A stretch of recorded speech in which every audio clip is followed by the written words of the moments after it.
Welcome to USA Global TV and Radio, where our mission is to provide education, entertainment, hope, and inspiration. USA Global TV and Radio connects you with experts and audiences all around the world every single day to help you succeed in business and to live a richer life. Visit us at usaglobaltv.com to learn about career and life-changing training and mentoring programs like the Listening Mentor. Subscribe to our newsletter to stay informed about our special programs and offers. Discover how you can become a guest on one of our shows or a host or producer of a USA Global TV and Radio show of your very own. That's USA Global TV and Radio, where the doctor is always in.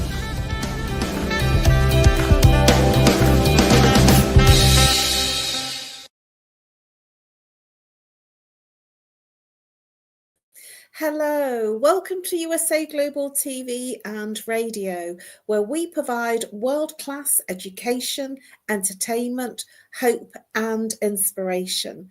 Our show today is A Woman's Prerogative Part 2. We had a really interesting time and an interesting discussion in Part 1. I'm Caroline HEWARD, and I'm absolutely thrilled and honoured to be representing Dr. Jacqueline as your host for USA Global TV and Radio and TV and Radio's flagship show, A Woman's Prerogative. I'm also a TV presenter and the resident therapist for USA Global TV and Radio. A very warm welcome to our loyal viewers and our viewers across our usual social media channels, YouTube, Facebook, LinkedIn, and X. Our topic tonight is an interesting one: home and heart, exploring the meaning of where we truly belong. We had a fascinating discussion in A Woman's Prerogative Part 1, and I'm looking forward to the adventure of discussing this topic in Part 2. I'm obviously not alone. If you're a regular on this channel, I'm joined with a wonderful panelist, all the way from Australia, and I've remembered it right this time because she's moved. Wonderful MARISKA from Australia. Please welcome Mariska. Hello. Hello, Caroline. Yeah, we are getting there, getting used to the fact that it is now Australia, not New Zealand anymore. And what a fascinating topic to be talking about after the moves. Your move, a little bit different space in the UK, and my move across the ocean. And Dr. Jacqueline's move as well, who's very wonderfully behind the scenes, creating all the whizzy effects of producing the show tonight. So please, before we go into our topic, Mariska, please share with our viewers a little bit about what you do and the specialism of how you help people. Thank you, Caroline. So I am Mariska for those of you that do not know me. For those that's a little bit more regular here on USA Global TV and Radio, you might have seen me at other A Woman's Prerogatives, or alternatively, you might have noticed me on our Talking Heads show, where I also make some appearances from time to time.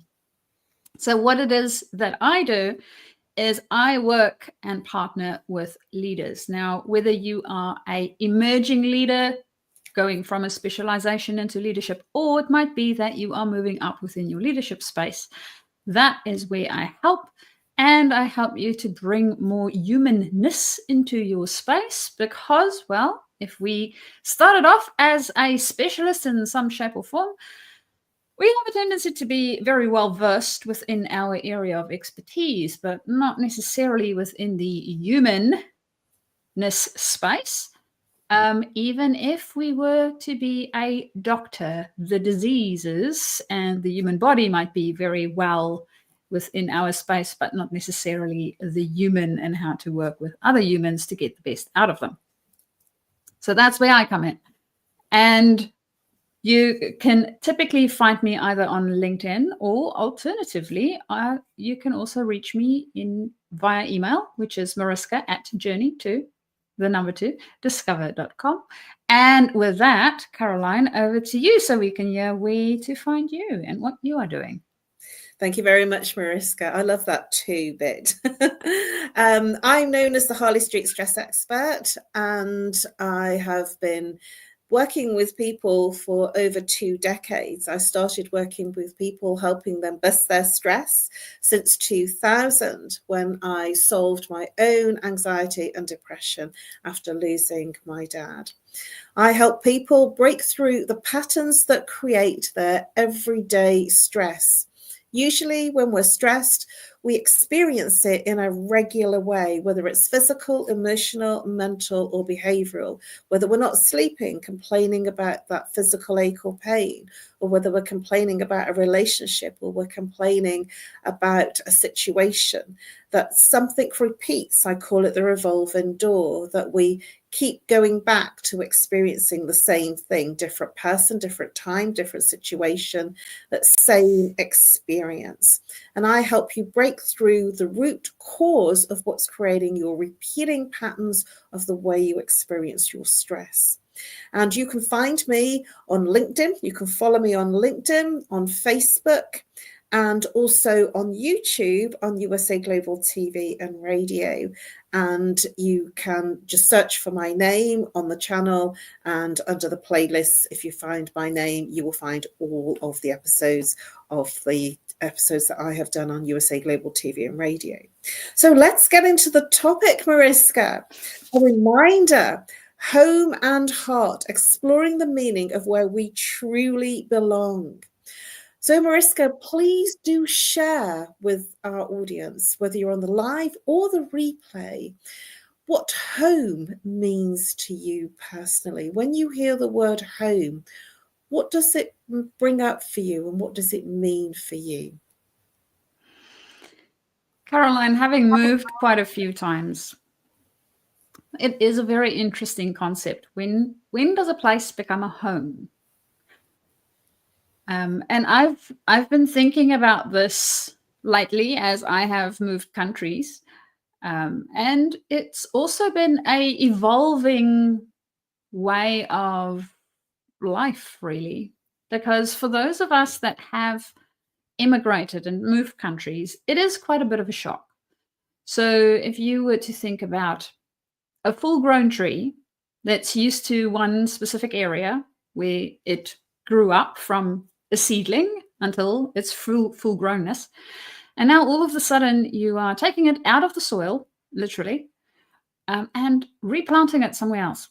Now, if we do not do that properly, and we do not prepare the tree properly, and we do not take most of the root systems with it, the tree will in all likelihood die. And that's a little bit, well, not necessarily as severe, but it can feel as severe for humans too. Because when you think about the places where you stayed, there's a root system of sorts. So we have our networks, we have the people that we grew up with, we have all the systems and processes that we got used to. And then moving to a different country or even a different town makes a big difference, because we don't necessarily have all our friends as close. We don't have family as close. We don't have the things that we typically know and love as close by. And all of those things makes up part of the root system. Now, some of the things might be very deep roots, such as family and friends. Other things might feel like a little bit more shallow roots. For instance, going to our favorite restaurant or movie theater or whatever it is that we enjoy doing. So understanding how that root system is influenced when we're moving and how to create that as a new home. So when we think about our tree, for example, we can put it in a new hole in the ground. But if it doesn't have the right nutrients or the right amount of water in that area, it might not make it. Plus, it will need extra care during the time that it's establishing itself. And that I have found for me is something that I need to take into consideration when I'm establishing myself in a new area as well. And that's the things that make it home for me. So making sure that I have some creature things that I want to have close to me, things that I feel is important. I remember speaking to somebody once, and they weren't able to take a lot of things with them when they moved. They also immigrated to a different country. And I said, well, take small things, even if it is a duvet cover or your favorite pillowcase and some ornaments or a picture that you love.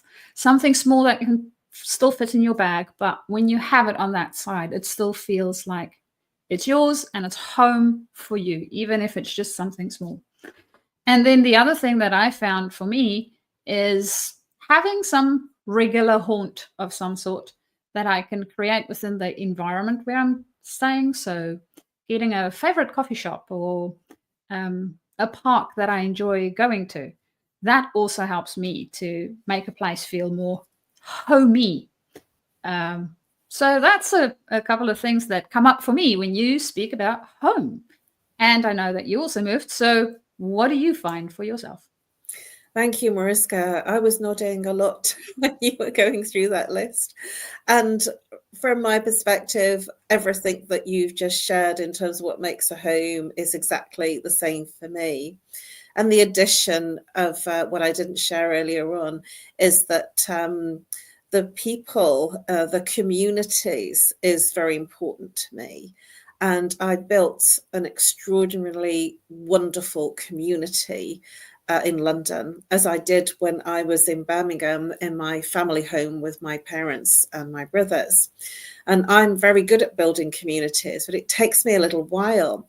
And it took me probably about a year to build the community that I started to thrive in London. I went there and I was very alone. I just went to get married, and then I landed up being single longer in London than I was married in London. But I built lots of communities, even in the different areas of the city, moving from the north of London to the east of London near the city. I built a whole completely new community just from one side of town to the other side of town. And last night when I got back from London, because I've been in London on a very busy conference weekend, which was absolutely amazing, it was wonderful to connect again with friends that I hadn't seen for a while, and just to be in that physical space. I couldn't believe how different it felt to be amongst a room full of people, and people that were waiting for me and waiting for me to speak. And it just felt good. And I don't have that here at the moment in Doncaster, which is my new city. And when I was in London, the east side of town was very different because it was near the city. And what was wonderful for me is that I found that when I was saying goodbye and leaving last year, there was a lot of people that I spoke to that were running different that I was part of in different communities that were saying, you're going to be missed. You're a very important part of the community.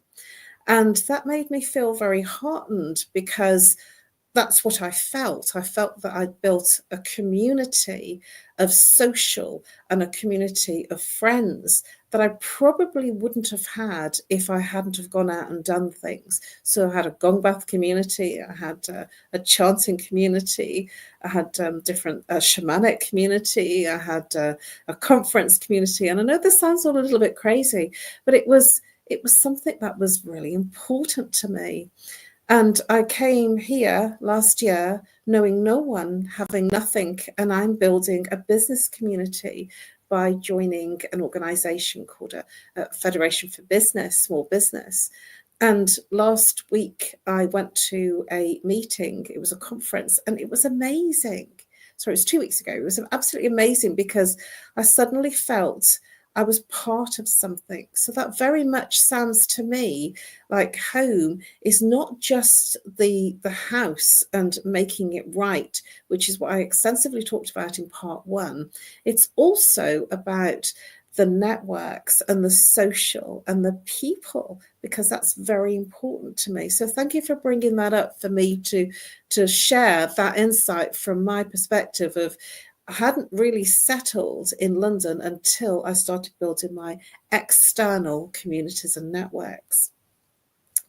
So can home be? Thank you, Mariska. It really was incredible to sort of bring that up because I just hadn't thought about it. And I kept saying to myself, I feel quite alone. I've got lovely neighbours, and I've got absolutely incredible neighbours. But, you know, people are saying to me, have you settled? And I'm thinking, no, I probably haven't yet. And that's the missing piece, which I'm working on and building. So that brings me into the next question, really, which has sort of been, you know, teetering on the edge of, can a home be more than just about the people and the place? And I've kind of been teetering on that in terms of the community. But what does that bring up for you in terms of, can the home be more about the people than the place itself? I think so. And I think for me, it's interesting. One of the things that came up for me, being a bit more introverted, is I heard this interesting notion the other day, is that if we are introverted, especially around communities and building our network, it's sometimes difficult because introverts don't necessarily go out and build community. It takes a long time for us to get reacquainted.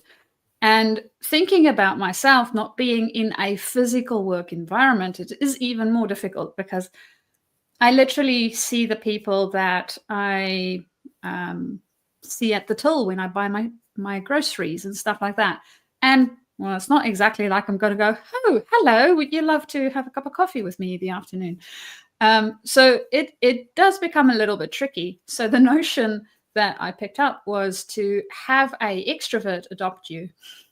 And what happens when you have an extrovert adopt you is that they will literally take you to all the places that they go and introduce you to all their friends because they are extroverted, and they might even go to a conference where they know no one, and they will still get to meet a whole bunch of people that you will also then get to meet in the process. So if you are an introvert and you are in a new place, look for an extrovert that can adopt you. That would be one way of doing it. And for me, the other element that, as you were talking about, what else is in a home other than the building and the people around it? For me, something that's very important, and potentially that's why I started with the whole tree analogy initially, planting. For me, I feel I can have all my stuff in the house. And there's something about animals and plants that it just makes it feel like home.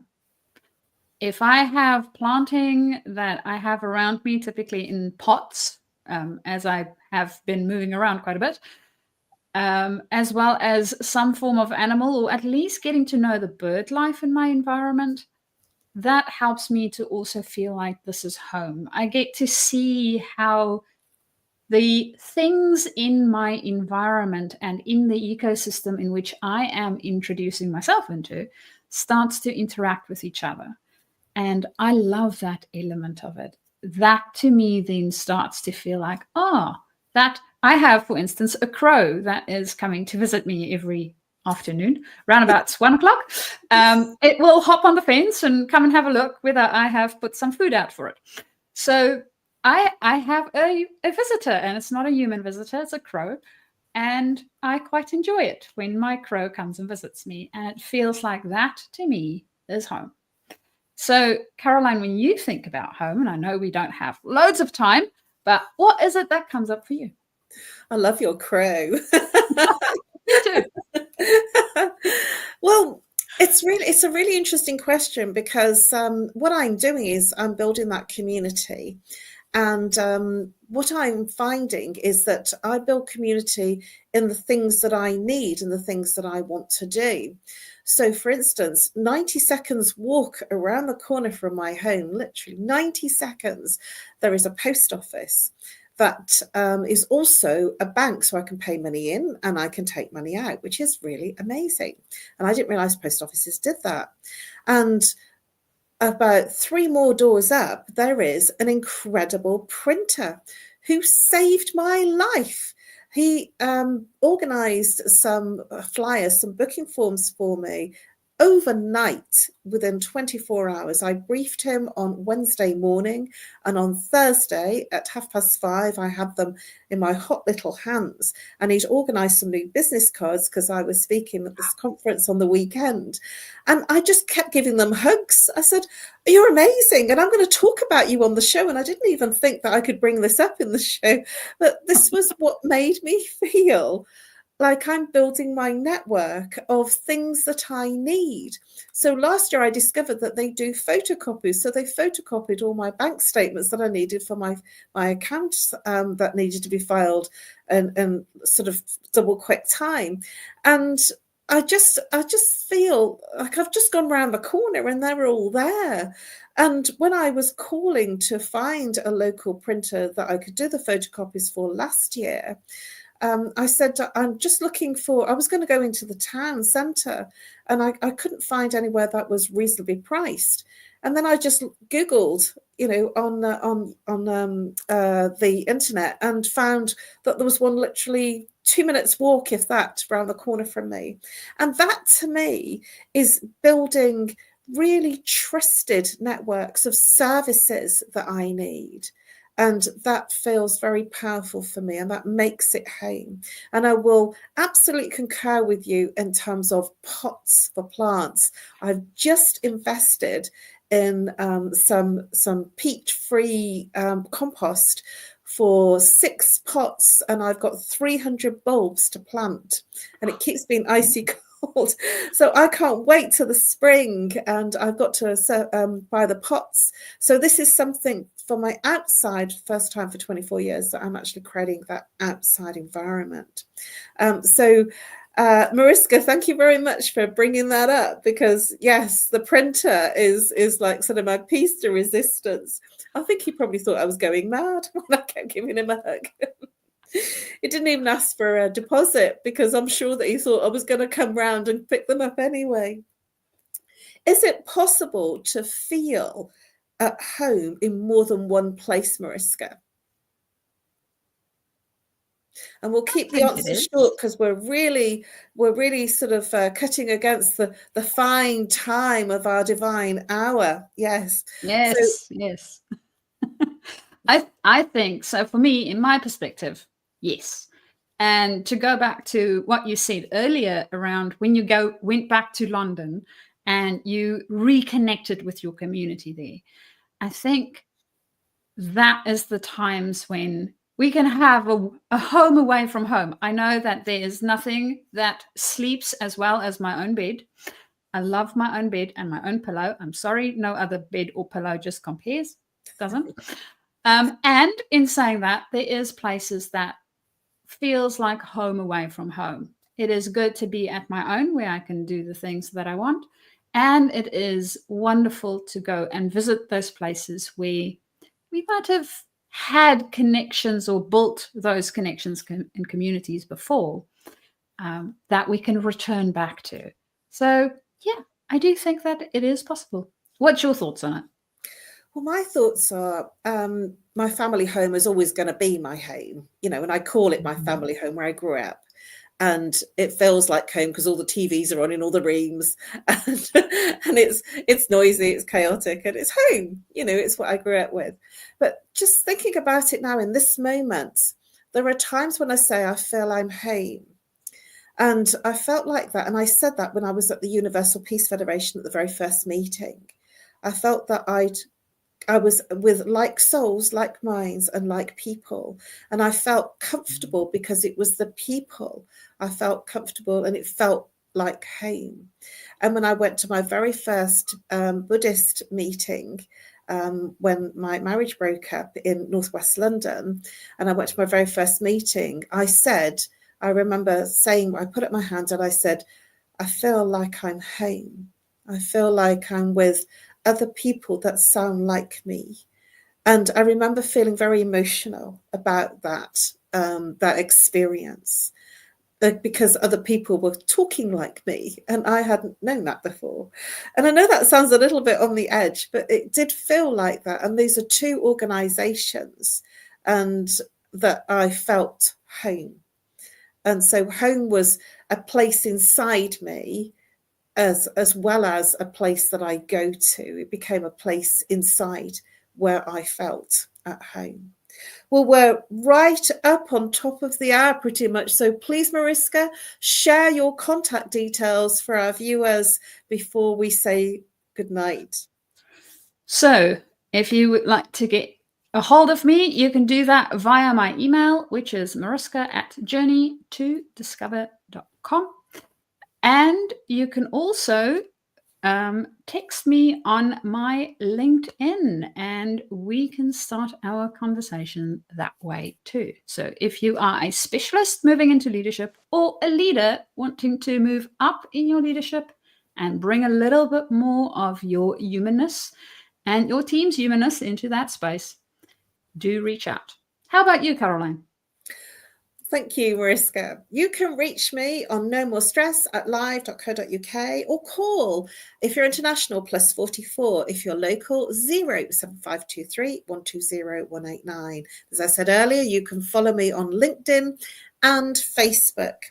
And also I'm starting to post a little bit on Instagram too as well.